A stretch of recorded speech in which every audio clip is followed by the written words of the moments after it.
అందరికీ నమస్కారం అండి. ఉద్యోగ పెన్షనర్లకు సంబంధించి భారీ శుభవార్త, చెల్లింపులపై సంచలనం, భారీ ఊరట, కీలక ఆదేశాలు. సో ఈ వీడియోలో వీటి గురించి పూర్తి వివరాలు అయితే తెలుసుకుందామండి. ముందుగా వీడియోని సపోర్ట్ చేసే వారందరూ కూడా ఆ వీడియోని ఒక లైక్ చేసి మీ తోటి ఉద్యోగ మిత్రులకు వీడియోని అయితే షేర్ చేయండి.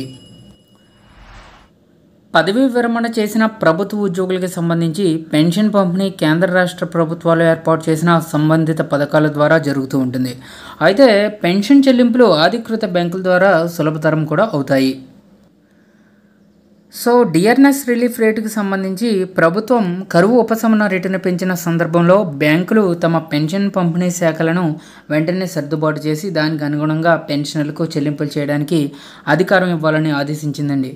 ఆర్బీఐ ప్రకారంగా బ్యాంకులు ప్రభుత్వ ఆదేశాలను మెయిల్ లేదా ఫ్యాక్స్ లేదా ఈమెయిల్ ద్వారా స్వీకరించడం ద్వారా లేదా సంబంధిత ప్రభుత్వ అధికారుల అధికారిక వెబ్సైట్ల నుంచి సమాచారాన్ని తిరిగి పొందడం ద్వారా అప్డేట్ చేసి డిఆర్ చెల్లింపును నిర్ణయించాల్సి అయితే ఉంటుంది. లైఫ్ సర్టిఫికేట్ సమర్పణకు సంబంధించి కూడా పెన్షనర్లు జీవన ప్రమాణ్ ప్లాట్ఫామ్ ద్వారా తమ జీవిత ధృవీకరణ పత్రాలను సమర్పించే అవకాశం ఉంది.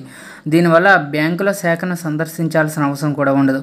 పెన్షన్ మంజూరు అథారిటీ కూడా ప్లాట్ఫామ్లో నమోదు చేసుకుంటేనే ఈ ఎంపిక అందుబాటులో ఉంటుంది.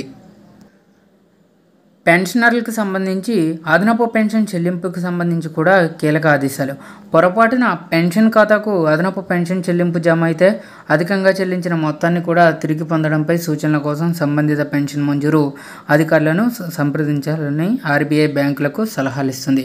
సో అదనపు చెల్లింపు బ్యాంకు లోపం ఫలితంగా ఉంటే పెన్షనర్ల నుండి అధిక చెల్లింపును తిరిగి పొందడంలో జాప్యాన్ని నివారించి అదనపు నిధులను వెంటనే ప్రభుత్వానికి తిరిగి ఇవ్వాలి. పెన్షన్ ఆలస్యంపై కూడా పెన్షన్ చెల్లింపులకు బాధ్యత వహించే బ్యాంకులు పెన్షన్ లేదా బకాయి చెల్లింపులలో ఏవైనా జాప్యాలకు పరిహారం అందించాలి. షెడ్యూల్ చేసిన చెల్లింపు తేదీ తర్వాత సంవత్సరానికి 8% చెప్పినా లెక్కిస్తారు. సో ఈ పరిహారం పెన్షనర్ల ఖాతాల్లో ఆటోమేటిక్గా జమ అవుతుంది. ఎలాంటి క్లెయిమ్లు దాఖలు చేయాల్సిన అవసరం అయితే లేదు. అనారోగ్య వికలాంగులైన పెన్షనర్లకు పెన్షన్ చెల్లింపు. బ్యాంకు శాఖలను భౌతికంగా సందర్శించలేని, అవసరమైన పత్రాలపై వారి సంతకం లేదా గుర్తును అందించలేని, అనారోగ్యంతో అసమర్థులైన పెన్షనర్లకు పెన్షన్ల పంపిణీకి సంబంధించి రిజర్వ్ బ్యాంక్ ఆఫ్ ఇండియా బ్యాంకులకు నిర్దిష్ట మార్గదర్శకాలను జారీ చేసింది.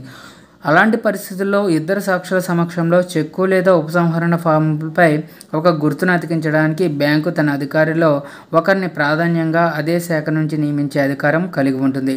వారిలో ఒకరు నమ్మకమైన బ్యాంకు సిబ్బంది సభ్యుడిగా ఉండాలి.